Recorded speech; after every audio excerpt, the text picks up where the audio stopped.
조갑제 TV 시청자 여러분 안녕하십니까. 2024년 4월 17일 오전 10시입니다. 국무총리와 비서실장에 각각 박영선 전 중소벤처기업부 장관 그리고 양정철 전 민주연구원장을 유력 검토하고 있다는 언론 보도가 나오자 정치권이 발칵 뒤집혔습니다. 뿐만 아니라 이 보수 진영이 거의 공황 상태에 빠졌습니다. 특히 윤석열을 무조건 지지했던 윤석열 팬클럽 사이에서 아주 자중질환이 일어났습니다. 그리고 윤석열 대통령의 지도력에 아주 큰 타격을 주게 되었습니다. 이러니까 대통령실에서 검토된 바 없다며 진화에 나섰지만 이 후폭풍은 계속되고 있습니다. 검토된 바 없다고 하는 게 이게 진심이냐 아니면 이것도 국민들 여론을 떠보기 위한 것이냐, 여기에 대해서도 좀 믿지를 않아요. 윤석열 대통령이 이 불신을 받기 시작하니까 모든 행동이 이렇게 사사건건 꼬이고 또 국민들이 헷갈리고 합니다. 어제 국무회의 모두 발언을 통해서 15분 동안 나는 열심히 했다. 그런데 국민들이 알아주지 않는다는 취지의 이야기를 하니까 국민들이 어리둥절하고 있는 사이에 오후에는 또 대통령실에서 그런데 비공개 회의에서는 자신이 책임을 져야 한다는 식으로 이야기했다. 그런 식으로 또 딴소리가 나왔습니다. 국민들에게 이야기를 해야지 왜 부하들 모아놓고 이야기를 합니까? 이런 식으로 아침 저녁이 메시지가 다르니까 검토한 바가 없다는 이 말 자체를 지금 믿을 수 없게 된 겁니다. 박 전 장관은 고 김대중 전 대통령에 의해 정계에 입문한 뒤 사선 의원과 문재인 정부 하에서 장관을 지냈고 2021년 4월 서울시장 보궐선거에서 오세훈 후보와 붙어가지고 참패를 했습니다. 그리고 양정철 씨는 전해철, 이호철 전 청와대 정무수석 등등과 함께 삼철로 불린 문 전 대통령의 최측근 인사입니다. 이들을 정권의 심장이라고 볼 수 있는 국무총리와 비서실장이 앉힌다고 한다면 정권을 그냥 민주당 쪽에 상납하는 것 아닙니까? 어떻게 이런 발상을 했느냐는 겁니다. 지금 보도에 따르면 이런 발상을 한 것은 사실인 것 같아요. 그 발상이 다른 사람도 아니고 윤석열 대통령의 발상인 것은 거의 틀림없는 것으로 보입니다. 이렇게 되니까 우선 갑론을박이 국민의힘 안에서 시작이 됐습니다. 권성동 후보는 SNS에 글을 올렸습니다. 당의 정체성을 전면적으로 부정하는 인사는 내정은 물론이고 검토조차 해서는 안 된다. 다행히 대통령실에서 검토한 적이 없다는 공식 입장이 나왔다. 그러나 오늘과 같은 해프닝은 메시지 관리의 부실함을 드러낸 것이라 상당히 아쉽다고 했습니다. 협치란 것은 자신의 정체성과 기조를 유지하면서 상대와 타협하는 것이지 자신을 부정하면서 상대에게 맞춰주는 것이 아니다. 어려운 시기일수록 기본에 충실해야 한다고 했어요. 일일이 옳은 이야기입니다. 김용태 경기 포천 가평지구 당선자입니다. 김용태 씨 이준석계로 알려져 있는데 탈당하지 않고 남아서 아주 어렵게 당선이 되었습니다. 30대입니다. 그는 당혹스럽다며 아이디어 차원에서 누군가 상상을 흘렸을 가능성이 큰 게 아닌가 싶다면서 만일 현실화된다면 지지층 사이에서 후폭풍이 만만치 않을 것이다. 훌륭하고 안 하고를 떠나서 야권 인사이기에 보수층이 받아들이기 감정적으로 어려운 부분들이 있다고 했고, 이준석 개혁신당 대표는 문재인의 아바타냐, 윤석열 대통령이 문재인의 아바타냐, 혼종이냐, 혼종이라는 것은 하이브리드라는 뜻입니다. 라는 짤막한 논평을 올렸고, 반면 안철수 의원은 CBS 라디오 인터뷰에서 무난하다고 본다고 했습니다. 무난하다고 본다고 했습니다. 다들 좋은 분들이라고 생각한다. 특히 김대중 대통령께서 IMF를 극복하기 위해서 보수 진영에 있던 분을 비서실장으로 모셔왔지 않느냐. 그러면서 여야가 서로 상생하고 화합하는 그런 협력관계로 IMF를 극복했으니까 지금 사실 어떻게 보면 IMF만큼 큰 위기가 지금 우리 앞에 딱 오고 있다고 했습니다. 그때 비서실장으로 발탁된 분은 김중근 씨였습니다. 자, 이런 이야기가 나오니까 조선닷컴 댓글창은 윤석열, 한동훈 팬클럽들이 모여가지고 이준석 주로 난타하는 그런 극성파의 운동장입니다. 그런데 여기서 윤석열 규탄이 시작되었습니다. 이게 바로 보수의 분열을 의미합니다.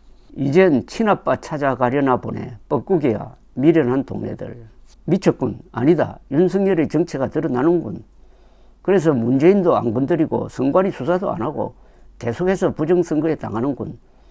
윤석열은 우파가 아니어서 우파 국민이 속았어. 이 사람은 보니까 부정선거 음모론자네요. 부정선거 음모론자들이 이제 반 윤석열로 돌았습니다. 부정선거 음모론자들이 극성 윤석열 지지자였고 극성 반 이준석이었는데 오늘부로 아마 윤석열 규탄 운동할 것 같습니다. 아무리 그래도 그렇지 박영선의 양정철, 윤석열이가 제정신이 아니네. 그렇게 어렵다면 차라리 정권 내놓으시오. 조기 대선 치러서 새로운 지도자 뽑게 참 봐주기 어렵네요. 다른 분입니다. 본인이 정치를 잘못해 이 지경 만들어 놓고 정통 보수를 개박살 내는구나. 차라리 내려오시지요. 아니 이건 뭐야. 박영선 양정철이 왜 지들이 여기서 나와 대통령실이 실성했나 보다. 용산은 아직 정신 못 차렸다. 그래도 성이 안 차면은 이재명에게 자리도 줘버리지. 아이디어 차원이라고. 그 따위 아이디어 내는 참모들 두고 정치를 하고 있단 말인가. 자유우파 정신이 결여된 용산에는 희망이 없다.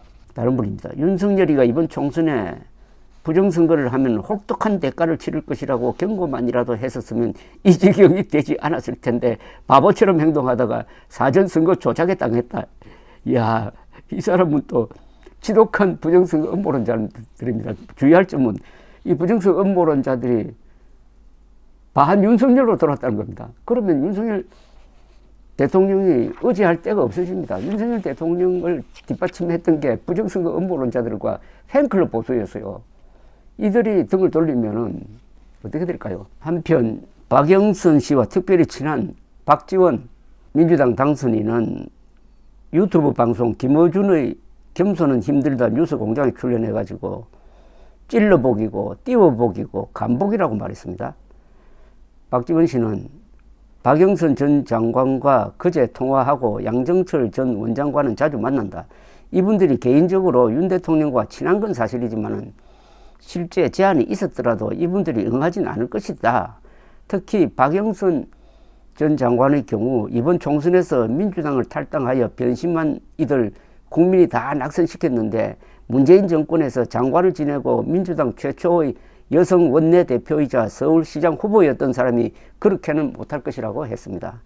총선에서 패배한 뒤 대국민 담화도 안 한 윤 대통령이 아직 정신을 못 차린 것 같다. 윤 대통령이 국민의힘에서 탈당하고 이재명 민주당 대표와 영수회담을 거쳐 거국내각을 구성하고자 한다면은 그때는 민주당이 인준에 협력할 수 있을 것이다 라고 분석을 했습니다. 이어서 윤 대통령이 이렇게 하지 않으면은 본인도 불행해질 것이다. 민주당이 지난 2년처럼 국회를 운영하면 목표로 하는 정권교체를 이루지 못할 것이고 윤 대통령이 지난 2년처럼 앞으로 3년간 국정을 운영하게 된다면 본인뿐 아니라 나라가 망할지 모른다고 했습니다. 민주당에서는 현실화 가능성이 없다는 발언이 이어졌습니다.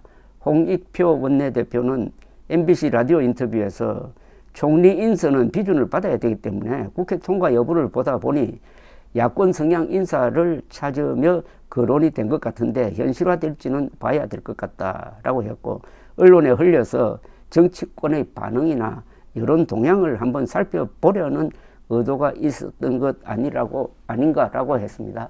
대통령실이 불을 껐지만은 이미 윤석열 대통령의 신뢰도에 대한 크나큰 타격이 가해졌습니다. 이 상황 돌아가는 게 2016년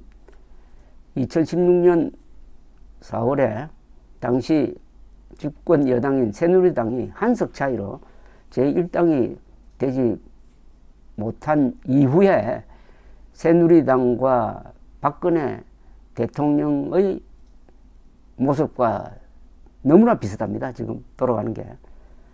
박근혜 대통령은 총선에서 졌으면은 한 발 뒤로 물러가서 친박이 아닌 비박계 사람들을 다독이는 그런 여유를 보여주었어야 하는데 오히려 친박 세력을 더 강화시켜 가지고 친박 대표인 이정현 씨를 새누리당 대표로 뽑았더니 비박계통 유승민, 뭐 김무성 이런 사람들이 앙심을 품고 결국 민주당 세력과 내통을 해가지고 박근혜 당시 대통령을 탄핵으로 몰고 간 것 아닙니까?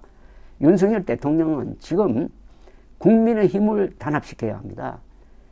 국민의 힘에 빨리 나경원이든 안철수든 김태호든 이런 사람들이 전당대회를 거쳐가지고 빨리 당대표가 되도록 하는데 도와줘야 합니다. 이제는 개입을 하면 안 됩니다.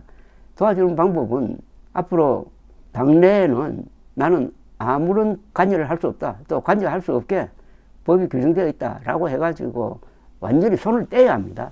그런데 오늘 이런 어처구니 없는 검토설이 나오는 바람에 윤석열 대통령이 가지고 있는 점점 줄어들고 있는 그 정치적 자산, 일종의 자본금이죠. 자본금이 점점 줄어들고 있습니다. 잘못하면 이 정권이 부도가 날 수가 있습니다. 감사합니다.